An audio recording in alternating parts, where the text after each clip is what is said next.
kami dari Pendidikan Ekonomi kelas 2023C, kelompok 2, Matkul Bahasa Indonesia, akan memperkenalkan diri saya, Dian Anissa, NIM 014. Perkenalkan, nama saya Irma Nur Afifah, NIM 013. Saya Inayatul Ainia dengan NIM 083. Saya Muhammad Tohir, NIM 125. Nama saya Aditya Ramayada dengan NIM 117. Perkenalkan, saya Nirma Mala Primelianisa, NIM 059. Kegiatan membaca bukan proses yang bersifat mekanis yang sederhana, tetapi proses yang kompleks. Karena membaca adalah kegiatan berpikir dan menalar yang melibatkan kegiatan mengenali, menginterpretasi, menilai, menalarkan, bahkan memecahkan berbagai persoalan sehingga keterlibatan daya nalar menjadi sangat dominan. Proses membaca yang dilakukan dipandang sebagai usaha menyerap informasi dari bacaan ke dalam ingatan. Apa yang tertulis dalam ingatan lalu dinyatakan kembali, bila perlu sama dengan apa yang dinyatakan pengarangnya. Hal itu disebabkan karena dalam pembelajaran membaca, keterampilan membaca kritis jarang dilatihkan sejak dini karena keterbatasan waktu yang dialokasikan untuk melatih keterampilan tersebut. Dengan rendahnya kemampuan membaca, tentu kemampuan membaca kritis orang pun rendah.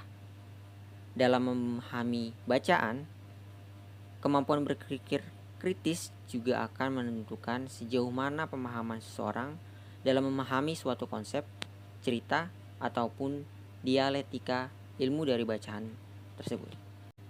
Berpikir kritis membiasakan kita untuk berpikir secara reflektif dan produktif, yaitu konsep berpikir yang tidak hanya melibatkan kemampuan imajinatif dan juga bukan sekedar menebak jawaban yang benar, melainkan melibatkan evaluasi dan bukti.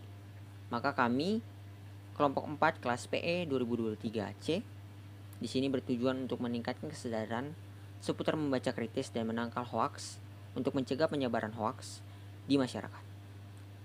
Dengan menjelaskan materi dengan judul Membaca Kritis Menangkal Hoaks.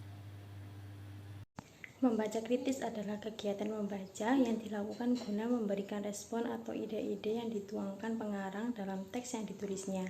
Dalam membaca kritis, metode yang dilakukan adalah bagaimana pembaca mampu memahami makna yang tersurat dan makna yang tersirat yang terkandung dalam sebuah bacaan. Membaca kritis bertujuan memperluas wawasan dengan menyintesis informasi yang tersaji dalam bacaan sehingga dalam realisasinya digunakan pendekatan literasi kritis. Berita hoaks rawan tersebar di kalangan yang tua karena pengetahuan tentang internet yang masih minim sehingga dapat mengakibatkan diterimanya informasi yang salah, terutama bagi kalangan ibu-ibu yang rentan berita hoaks. Berdasarkan beberapa sumber yang ditemukan, terdapat perbedaan dalam rentang usia yang paling rentan terhadap penyebaran hoaks. Berikut adalah beberapa informasi yang dapat diambil dari sumber-sumber tersebut. 1. Kelompok yang lebih rentan terhadap hoaks adalah mereka yang berusia 35 tahun ke atas yang lahir sebelum teknologi semaju saat ini. 2. Berdasarkan penelitian kampus di Indonesia, usia yang paling rentan terkena berita hoaks adalah usia di atas 35 tahun. 3. Menurut Ketua Presidium Mafindo, orang yang paling mudah menjadi korban penyebaran hoaks adalah usia yang di atas 35 tahun yang biasa disebut dengan digital imigran, yaitu para orang tua. 4. Pengguna Facebook dari kalangan tua diketahui berbagi hoaks lebih dari 2 kali lipat dari kelompok usia 45-65 tahun dibandingkan kelompok usia termuda 18-29 tahun. Perbedaannya bisa mencapai 7 kali lipat. Dan berikut adalah hal-hal kurangnya skill dalam membaca kritis yang menyebabkan orang-orang rentan terhadap hoaks. Yang pertama, kecenderungan untuk menyukai konten yang memperkuat kepercayaan atau ideologi diri atau kelompoknya, seperti manusia secara alami cenderung mencari informasi yang mendukung pandangan mereka sendiri. Hal ini dapat membuat kita kurang kritis terhadap informasi yang sesuai dengan keyakinan kita, bahkan jika informasi tersebut adalah hoaks. Yang kedua, mengukur legitimasi konten dari berita terkait. Terkadang kita menganggap sebuah berita otentik hanya karena ada berita lain yang mengonfirmasikan informasi tersebut. Namun, berita itu sendiri mungkin juga hoax. Yang ketiga, kurangnya daya kritis.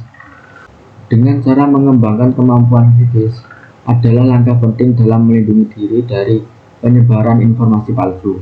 Yang keempat, bebasnya akses dalam membuat akun media sosial. Kemudian dalam membuat akun palsu di media sosial memungkinkan untuk orang menyebarkan hoax dengan mudah. Ini juga membingungkan dalam membedakan sumber berita yang dapat dipercaya. Yang kelima, provokatif title. Berita hoax sering menggunakan judul yang provokatif dan sensasional untuk menarik perhatian membaca. Titik-titik ini seringkali menudingkan dari ke pihak tertentu, seperti menciptakan ketegangan dan kontroversi. Usia berapa biasanya anak dapat mulai belajar membaca kritis? Anak sebaiknya mulai belajar membaca pada usia 4-5 tahun. Namun setiap anak memiliki kesiapan yang berbeda-beda, sehingga tidak bisa disamakan antara anak satu dengan yang lain. Pada usia ini, anak-anak sudah mulai paham cara membaca yang sesuai dengan artinya, mampu mengidentifikasi cerita dari bacaan yang mereka baca. Selain itu, pada usia 6-7 tahun, anak-anak sudah mulai bisa membaca beberapa kalimat dengan jelas dan memiliki buku kesayangan untuk dibaca. Belajar membaca kritis merupakan tahap pengembangan membaca yang lebih lanjut. Umumnya, kemampuan berpikir kritis pada anak mulai terlihat sejak usia 2 tahun. Namun, untuk mengajarkan keterampilan berpikir kritis pada anak, orang tua dapat mengajukan pertanyaan kepada anak setiap hari, membiarkan anak menggunakan imajinasinya, dan mendorong kemandirian anak. Berapa lama biasanya yang dibutuhkan orang untuk belajar seputar membaca kritis agar tidak mudah termakan hoaks? Tidak ada waktu yang pasti untuk belajar membaca kritis agar tidak mudah termakan hoaks. Namun, membaca kritis adalah tingkatan keterampilan membaca yang bertujuan memahami makna teks secara mendalam dengan mengaplikasikan proses kognitif yang kompleks. Lembaga yang bertanggung jawab terhadap pencegahan maupun pemberantasan hoaks. 1. Lembaga yang bertanggung jawab terhadap pencegahan maupun pemberantasan hoaks tidak disebutkan secara spesifik dalam hasil pencarian, namun beberapa instansi pemerintah dan organisasi masyarakat telah melakukan upaya untuk memerangi hoaks. 2. Kementerian Komunikasi dan Informatika. Kementerian ini telah mengeluarkan beberapa panduan dan langkah-langkah untuk mengatasi hoaks, seperti melaporkan informasi hoaks ke media sosial dan memeriksa fakta dari sumber berita. 3. Bank Indonesia. Bank sentral ini telah memperingatkan masyarakat tentang modus penipuan yang menggunakan surat berharga palsu dan memberikan informasi tentang cara mencegah penipuan tersebut. 4. Badan Pengawas Keuangan dan Pembangunan. Badan ini telah menerbitkan panduan tentang pencegahan dan pendeteksian kecurangan oleh internal auditor. 5. Masyarakat Indonesia Anti Hoaks. Organisasi masyarakat ini berfokus pada pencegahan dan pemberantasan hoaks dengan cara mengedukasi masyarakat tentang informasi, media, dan media sosial. 6. Lembaga Pemasyarakatan Kalabai. Lembaga ini telah mengadakan seminar tentang budaya kerja anti korupsi dan menangkal hoaks. 7. Otoritas Jasa Keuangan. Otoritas ini telah menerbitkan peraturan tentang penerapan strategi anti-fraud bagi bank umum. Berikut adalah hasil wawancara yang telah kita lakukan. Baik, apakah Anda pernah mengalami situasi di mana Anda hampir terjebak dalam menyebarkan hoaks? Oke, sebenarnya kalau misalkan dalam kehidupan sehari-hari ya, karena kita juga dilengkapi dengan teknologi di sini kan, jadi penyebaran berita hoax itu gampang terjadi, terutama kalau misalkan di handphone kita, kan kadang kita juga mendapatkan informasi bahwa ada artis apapun itu yang meninggal dunia, kemudian maraknya berita hoax tentang investasi bodong gitu kan terutama.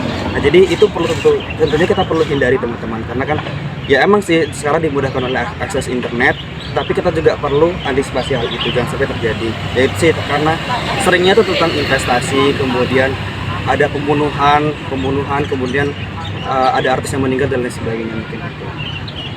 Terus bagaimana Anda menyelesaikannya? Kalau buat cara menyelesaikannya sih kita kita pikir matang-matang dulu apakah berita itu tuh benar-benar adanya. Jadi kita cari informasi secara detail dulu untuk mengetahui kebenaran berita, jangan langsung di-share ke khalayak ramai itu. Karena kan kita belum tahu nih kebenaran berita tersebut. Jadi kita cari tahu dulu apakah berita tersebut berita yang faktual. Terima kasih ya. Saya di sini akan menanyakan kepada Anda apa yang menjadi tanda-tanda utama hoax yang Anda ketahui. Unit pemiliknya tidak diketahui, tidak disebutkan identitasnya di awal. Jadi biasanya disebarkannya itu lewat email, media sosial kayak WA, Instagram, TikTok juga bisa biasanya. Wah, sebenarnya kesannya itu buat kemasan berkelinkan ada di keluarga biasanya itu udah SMS, WhatsApp, terima kasih. Cukup sekian, itu saja yang bisa disampaikan oleh kelompok kami. Apabila ada kesalahan kata maupun perbuatan, mohon dimaafkan. Wassalamualaikum warahmatullahi wabarakatuh.